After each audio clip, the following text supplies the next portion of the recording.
This morning's guest is coming on air to build bridges. Find out what it's all about. Coming up next on Carolina People.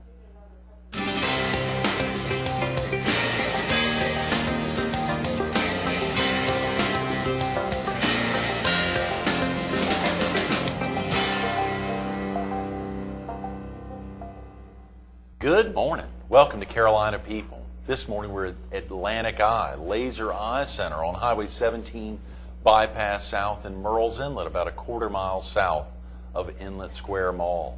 We're focused on building bridges, and we're visiting with its chairman, Pete Sieler. Good morning, Pete. Good morning, Greg. Thanks so much for coming in. Great. Particularly exciting with Session 5 today from 4 to 6, I believe. Yes. And, of course, this is the fifth of 6 sessions. That's correct. This is the fifth.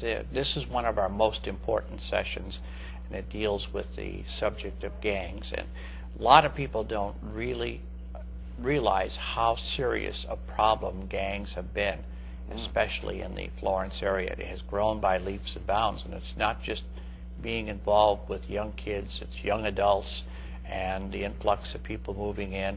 And there are all types of gangs, and we run a real big turnout for people to come there and get involved in it to really know what's coming into our community, how to address it, how to work with it, how to become more vigilant. And, you know, because they do damage, they take money away from the community and trying to control them. So we want to get a real good community involvement in this issue. Are gangs a real problem, Pete? It's grown a lot in the last 3 years, tremendously. They have, last year's session was one of the most important ones we had, one of the most longest ones, I should say. It ran over. They had lots of questions. A lot of people, the 100 people that we had last year, really didn't realize that there was that much of a gang problem. Right, sure. Until the people from the Florence County Sheriff's Department and the Florence Police Department came in and explained and showed the telltale signs of where gangs are in. You know, they do some graffiti, how they hang out, what the clothing they wear, and even in school, these kids wear this certain clothing as a identification to other gangs that they're there. And it was a real eye-opener to the people that were in building bridges, and we anticipate this year it's going to be even bigger. Is that right? You're expecting more than 100 folks this afternoon? We are expecting more than 100 folks. We are anticipating we'd like to see more people. We don't care if we get 300 because it's such an important issue. And, you know, Florence is growing. Florence is really growing. We've got to deal with it. We've got to understand it. We got to know how to work with the police department to solve these problems, either through different organizations, getting people involved. And that's an important part. So tonight's session is one of our best sessions. That's tremendous, Pete. If a viewer needs to get off to work now or get family off to school, what's the best? Is there a good phone number, or should they just show up Well, today? they can just show up at the Pointer Adult Center. That's on West Palmetto, right behind the First Baptist Church.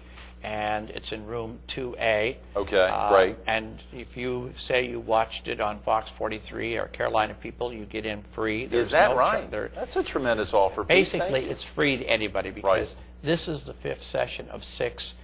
We normally charge $15 for the entire 6 sessions, but since you're coming in and you want to be involved, it's a free. If you'd like to call the chamber, 665-0515. 843-665-0515 if they can't attend this afternoon, but possibly the wrap-up session next Monday. Right. They can attend both of them. But I think today's session, when they come to this session today, they are really going to be motivated because this is a session that's really in their life and backyard. This is something that's happening, and it's going to grow unless we stop it. Those are critical numbers when you shared, of course, that kind of turnout last year, but also to recognize that gangs are such a problem. Can the viewers in southeastern North Carolina or here on the Strand, down in the Murrells Inlet area, come up? We've had some people from the Grand Strand have come up and participated in some of our sessions, both as panelists and just coming to visit. So if you're living in the Grand Strand, leave town by 2, be there at 4. We'd be glad to have you. I think it's going to be an eye-opener all the way across. That's a very good point, Pete. If folks are driving in from the beach and they're heading into Florence, the best way to get to the Pointer Adult Education Center?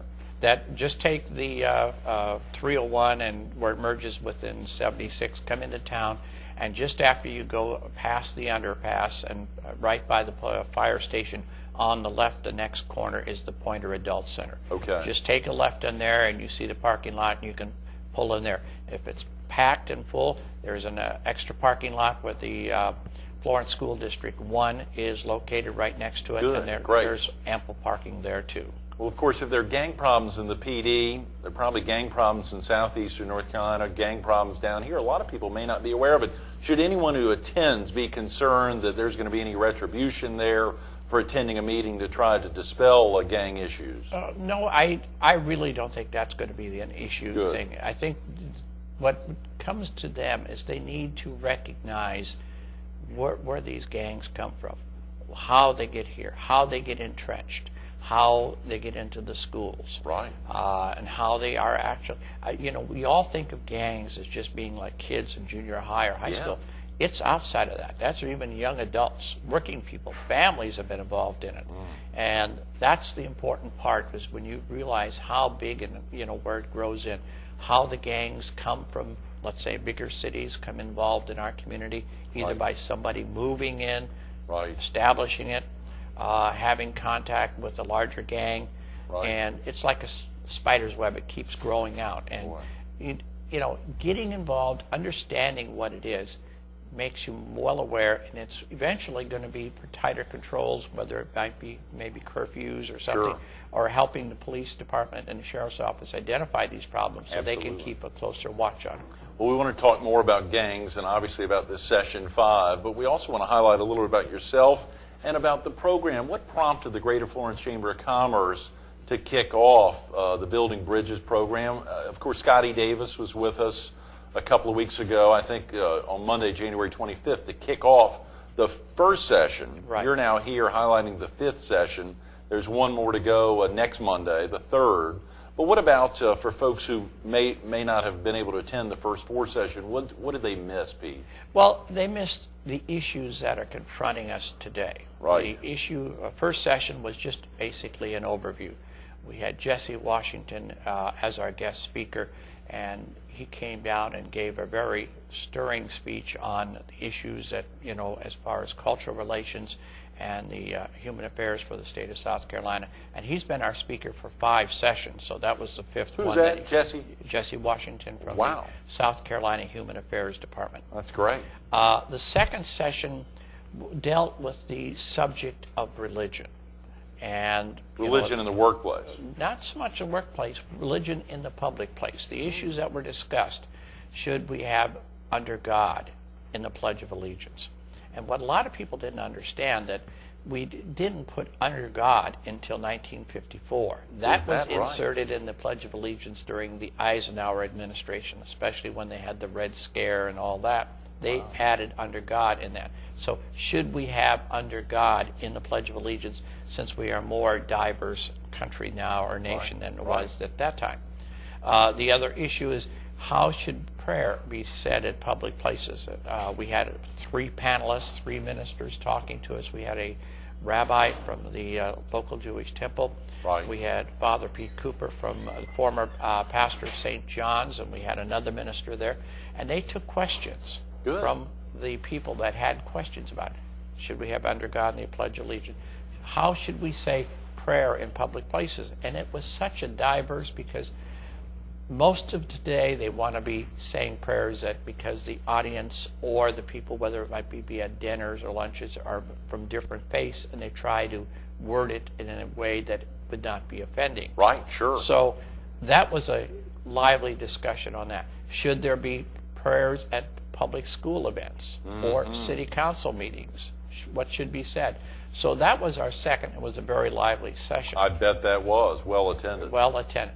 Now, the third session is probably the other most important one, other than the gangs, as far as being involvement by the participants. We dealt with sexual orientation. With what? Sexual orientation. Okay, One, yeah. Is that in the workplace or just in general as well? workplace in general. Sexual orientation, right, The big discussions was don't ask, don't tell policy. right. Is it a workable policy? How does it, what was the general feeling of the people? And I can tell you, in 5 sessions, I've noticed the change in the questions that people ask. Is that right? More probing, more aware? Probing, more aware. The first time it was about 5 years ago, a lot of people dealt it with the religious side. You know, now this session, religious side was not as strong. It was brought up as basically equating it with the issue of the situation of equal rights. Right. We want equal rights. We want same benefits as anybody else. In other words, their big question is partners, domestic partners, whether they're gay or straight, they cannot get health insurance or anything like that under the current law in South Carolina. Right, sure. So that was the very heated discussion. Their basic bet it was. feeling was that, basically couples, whether heterosexual or homosexual, should have that possibility of domestic partners' benefits. So we had a very lively discussion on that, and then dealt more with the issue of the laws regarding that, tax benefits, if there is such a thing. Right. A lot of question was, one of the panelists mentioned that she had a partner and she's got a child. If she dies, she cannot will it to the partner. She can't will her thing that comes back to the family. Right. The partner may be left out. So there was a lot of legal questions regarding that. Oh, that's a very good point, sure. So they were talking mostly on the practical side of domestic partner benefits, and that was a very heated discussion. That was your fourth session. That was just the last third Monday. section. The third session, excuse me, I'm sorry. The fourth session dealt with the issue of cultural sensitivity, Right.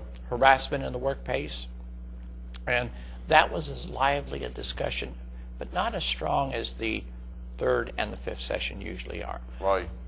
I noticed that people are more recognizant of the current laws because most places, employment places, Right. have strict policies set with human resources and what they can and can't do. And as one of the participants in the breakout session last Monday stated, that basically we don't have the problem as much on that end as we had 4 or 5 years ago. Right. Everybody knows where they can go, what they can do, and the policies of, if they have a problem, they go to human resources and it gets resolved. Sure. So but it's important for everybody to know that's important in their life, that they have some place to go if they feel that there's a harassment. Absolutely. Now, Pete, had you been attending this in the past with the Greater Florence Chamber of Commerce? I attended this 5 years ago as Right. part of the leadership. I thought Leadership PD or Leadership Florence? Leadership Florence, and Right. I got very involved. And the next year they were looking for someone to be involved, and I kind of have been taking it over for the last 4 years. I enjoy it. It's I fun. remember you'd sent a guest down a few years ago. We filmed at the Herald's offices there on the Air Force Base. This gentleman was with a Anderson Brothers Bank there in Right. Florence, I believe. His name's slipping me now. Randy Altman. Randy Altman, yes. And he he is was a still, great guest. He Is still serves on the committee with us. Good.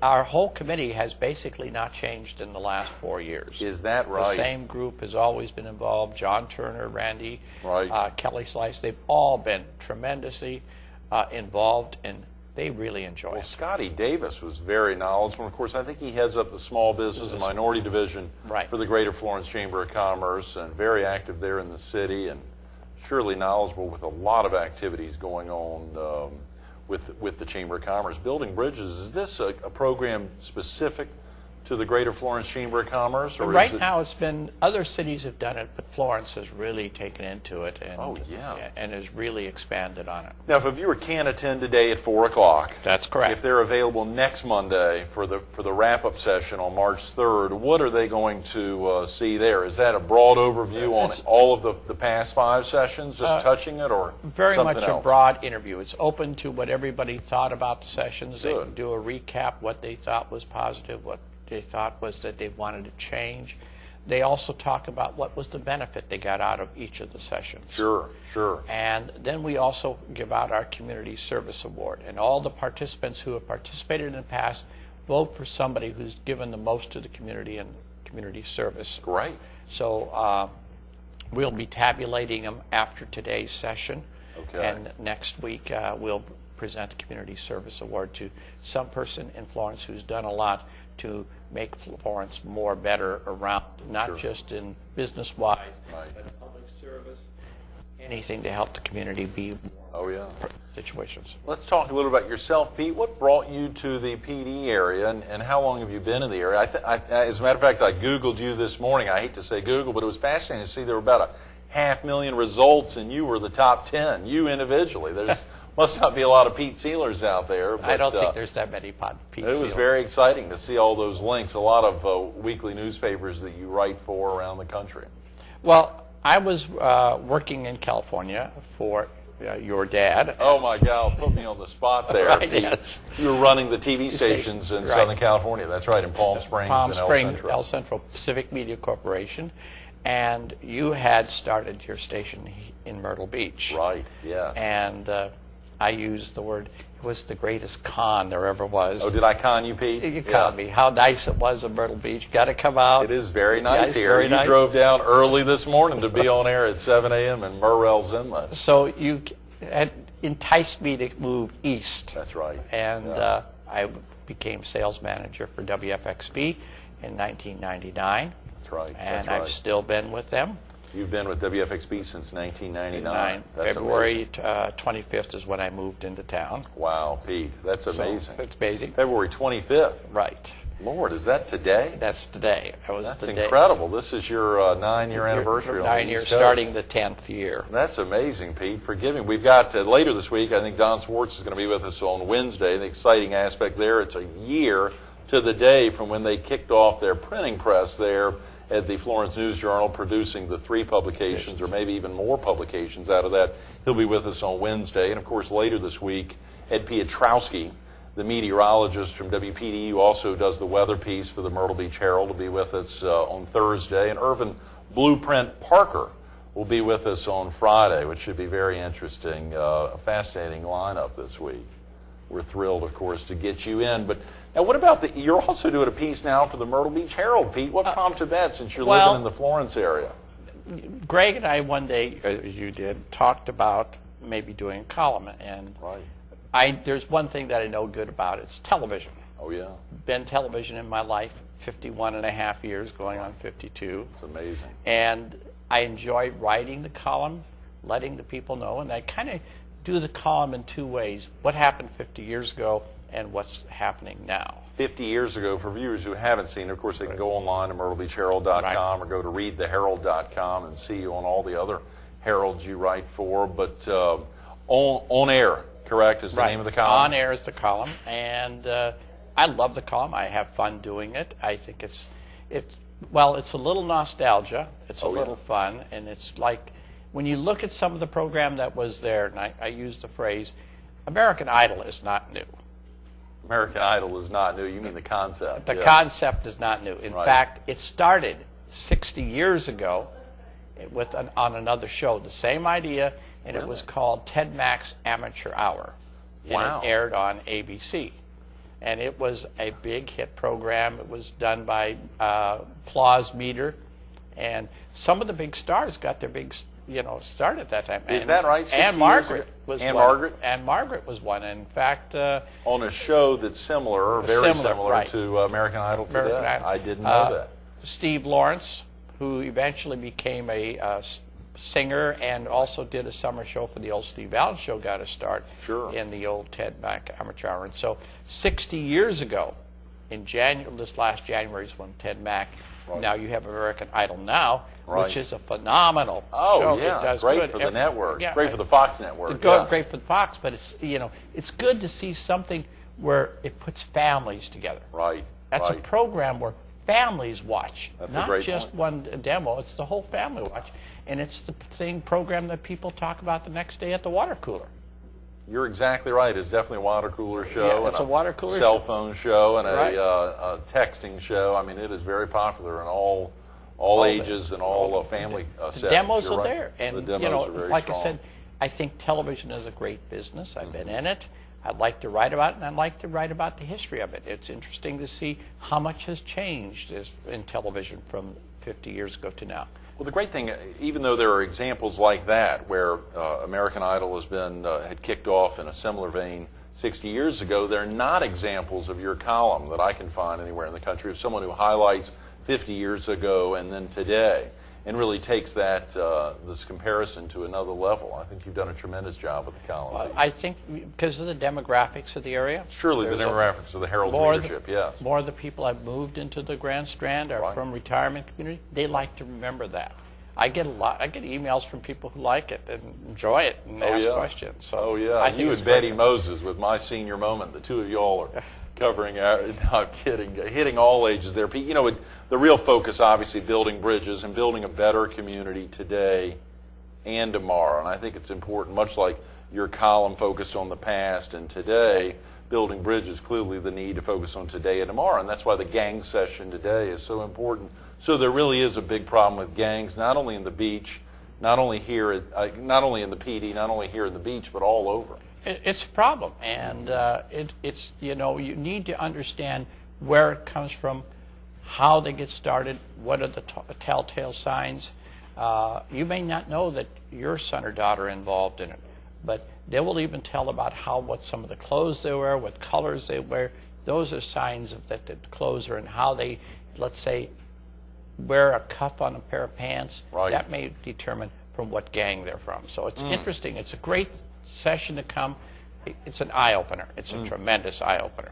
That's tremendous, Pete. You know, as you think, the interaction between the group, you said it's been a little more engaging, I guess, based off of the panelists. Who will be the panelists today for viewers if they're going to show up there? And again, if they need to get off to work right now, we've just got a couple of minutes, but the location is? The Pointer Adult Center. It's on West Palmetto, downtown Florence, right behind the First Baptist Church. It's about a block from the underpass. After you go through the underpass, it's on the left on the block. Right. And the representatives will be members from the Florence Police Department and Florence County Sheriff's Office will be handling the panels. They will give a presentation, which is about 15, 20 minutes, not long. Then they open it up for sessions, questions from this group. Then there's a breakout session, and you can attend the breakout sessions where there actually more involvement between other members that are there. There's usually 25 in a group. They go around to talk about it, what they didn't realize was there, how to best look at it, how to confront it, what to work with. And those usually last about 45 minutes. And those are really interesting to watch when the people are talking amongst themselves, what they didn't know, what they thought, what they really didn't understand about it. And the breakout groups are of 5, 10, 15, 20? Usually about 20 in a group. Right. And we so have we got 5 groups of 20, so that's 100. So we can always add 10 or 15 more and even 20 more to each group. For our viewers here at the beach or in southeastern North Carolina who are going to drive into Florence for this session on gangs today, is there enough room? If they get up there, will they be possibly turned away because of lack of room? No, we have room. We have plenty of room. Good. So you could have more than 100 folks there. We can have more. We can add another 100. Is that right? You can add another 100? We can add another 100. That's a great incentive in and of itself, just to, as you said, get in the car today at 2 to head on up, or for your viewers there. And I think as Scotty Davis from the Chamber had pointed out, they wanted to do it an hour early, an hour before the end of work, because they surely want the workplace to be involved, and also an hour after work, the normal 8 to 5 time period. So, you know, basically we're looking for anyone from the age of 17 up. And to attend, because it's really strong and it's very powerful that you understand what the problems are in the community, so you can be part of the solution in the community, not just sit back. As you reflect back on the last 4 sessions and really the last 5 years of your involvement in the Building Bridges program, Pete, what has meant the most to you? What has driven you to be the chairman of the group this year? The involvement is one. The 2 is the most important. I see where people are becoming more and more involved. I can tell you that when the session was 5 years ago, there was maybe 60, 65 people. Now it's up to 100. And to make a commitment for 6 weeks in a row, 4 to 6, a lot of people don't want to make that strong commitment. But that means when you got 100 coming, that's a strong commitment to attend to that. Absolutely. Those are great words. Pete, thanks so much for being with us this morning. Keep up the great work on your column and building bridges. Stay tuned to more Carolina People with Pete Sieler coming up next. The event, the Building Bridges Session 5, Juvenile Crime and Gangs, its impact on youth in the community. The place, 301 South Dargan Street, the Pointer Adult Center. Of course, the time is 4 to 6 p.m. It's a big day, and obviously the discussion, the focus is on juvenile crime and gangs and its impact on a community. It obviously takes a tremendous community like the Greater Florence Chamber of Commerce in its efforts to kick off a program like this 5+ years ago, and to get tremendous volunteers like Scotty Davis, and obviously we heard about Mr. Altman and Pete Sieler, folks that day in and day out are focused on making this a successful event each year as it kicks off. They've gone through 4 great sessions, the same every Monday from 4 to 6. They've got today's, and then next Monday, if you can't get out today from 4 to 6, get out there for the wrap-up session next Monday, March 3rd, from 4 to 6. Be a part of making a difference and obviously building a better today and tomorrow. Pete Sieler, thanks so much for being with us, Pete.